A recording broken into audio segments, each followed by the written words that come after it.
ঈদের পর থেকে অনেক বেশি ঘোরাঘুরি হইতেছে। বাইরের খাবার দাবারটা একটু বেশি ট্রাই করা পড়তেছে। প্রত্যেকটা দিন আমি বাইরে যাইতেছি আর ব্লগ আপলোড করতেছি। হ্যালো এভরিওয়ান, আসসালামু আলাইকুম। কেমন আছেন আপনারা? আলহামদুলিল্লাহ আমি ভালো আছি। আজকের দিনটা খুবই স্পেশাল ছিল, বাকি 2 থেকে 3 দিনের মতোই। কারণ এই 2-3 দিন ধরে আমার অনেক বাইরে ঘোরাঘুরি ভিডিও আপলোড করা হইতেছে। তো এইখানে তো আজকে আমি মর্নিং টাইমে একদম একটা তেলযুক্ত পরোটা আর তার সাথে থাকছে ভাজি। আর যে ভাজিটার টেস্টের লেভেল ছিল খুবই লো লেভেলের। আর এখানে ছিল একটা আন্ডা পোস্ট, যেটা আমার বড় আপু করতে গিয়ে ভেঙে ফেলছে। এখানে ছিল 1 কাপ চিনি কম দেওয়া চা। তারপরে আমি এখানে রেডি হতে চলে আসলাম। এখানে হালকা পাতলা একটু হিজাব টিউটোরিয়াল দিচ্ছি। তার সাথে তো তোমাদের একদম সিম্পল ইজি ওয়েতে মাত্র 2 থেকে 3টা পিন অ্যাটাচ করে কিভাবে হিজাবকে পড়তে পারবে সেই সকল তথ্য এই ভিডিওতে তোমরা দেখে ফেলবে। সো এভরিওয়ান, আমার কি ঈদের পরে গোস্ত খাইতে খাইতে কি মোটা হইলাম না চিকন হইলাম সেটা একটু বলে দিয়ে তো কমেন্টে। সো এইখানে চলে আসলাম আমার ছোটো ভাগিনাকে নিয়ে। ছোটো ভাগিনা অনেক বেশি দুষ্টু, এত দুষ্টুমি করতে করতে ফুড পয়জনিং হয়ে গেছে। যে ফুড পয়জনিংয়ের জন্য ডাক্তারের সাথে হ্যান্ডশেক করানোর জন্য চলে আসছি। শুনুন, ডক্টর একটু ছোঁয়া পেলে ওনাকে সুস্থ হয়ে যায়, যার কারণে ওকে ডক্টরের স্পর্শ নেওয়াইতে আসছি। ওর সাথে ডক্টরের সাথে অনেক ভালো খাতির, যাকে দেখলে ও হুট করে সুস্থ হয়ে যায়।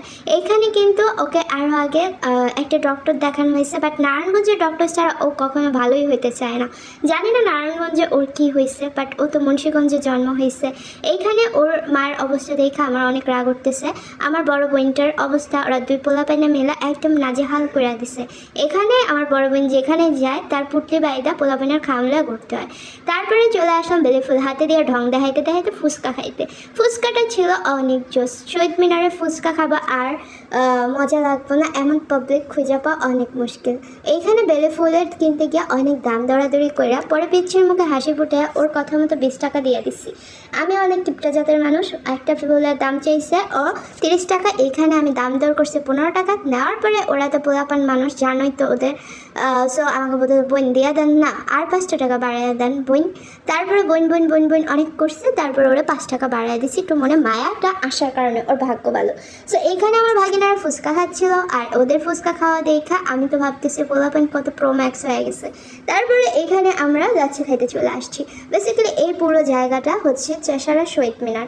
সো নারায়ণগঞ্জ চাষারা শহীদ মিনার যে ছিল না সে হচ্ছে এলিয়ান। আর এইটা কিন্তু আমার ছোটোবেলার স্থান। আর এখানে আমি একদম স্কুল কলেজ সবগুলো নারায়ণগঞ্জে পড়ছি। আর এইখানে তো স্কুল আর সময় আমি আসতেই পারতাম না। স্কুল লাইফে মনে হয়তো শহীদ মিনার যাওয়াটা আর চাষারে আড্ডা দেওয়াটা মানে অনেক বড় লক্ষ্মী ব্যাপার। সো কলেজ লাইফে যখন অ্যাটাচ হলাম আর এইটা ছিল আমার ডেইলি আড্ডা দেওয়ার জায়গা। সকাল 8টা থেকে 9টা পর্যন্ত আড্ডা দিতাম, আবার বিকাল 5টা থেকে সন্ধ্যা 6টা পর্যন্ত আড্ডা দিতাম, তারপরে বাড়িতে যেতাম। সো বন্ধুবান্ধবগুলো কই জানি হারায় গেছে। সো ওদেরকে অনেক মাইকিং করার পরেও ওদের নাম্বারগুলো আমি খুঁজে পাইনি, কারণ মোবাইল চুরি হয়েছে মানে বন্ধুবান্ধবের শেষ। এইখানে কিন্তু আমি বাসায় আসার পরে এত খাইলাম, তারপরে পেট কেন খালি, তারপরে পেটকে ভরানোর জন্য একটু নুডলস আর সস নিয়ে খাচ্ছিলাম। আর 2 বোনে 2 কাপ চা ছাড়া যাদের জমেই না তা সেই চাটা নিয়ে নিলাম। সো আজকে এই পুরো ভিডিওটা তোমাদের কাছে কেমন লাগছে অবশ্যই কমেন্টে জানিয়ে দেবা। যারা আমার ভিডিও দেখো ভিউ ঠিকই হয় বাট আমাকে লাইক দাও না, তাদেরকে বলবো থ্যাংক ইউ সো মাচ, কারণ তুমি আমার ভিডিওটা দেখেছো, এতে আমি অনেক খুশি। আর ভালো লাগলে অবশ্যই একটা লাইক দিয়ে দেবে, ভালো না লাগলে দয়া করে বই লাইক দিস না, কারণ হচ্ছে আমি আরও ভালো লাগে না, যার ভিডিও ভালো লাগে না লাইক দিই না।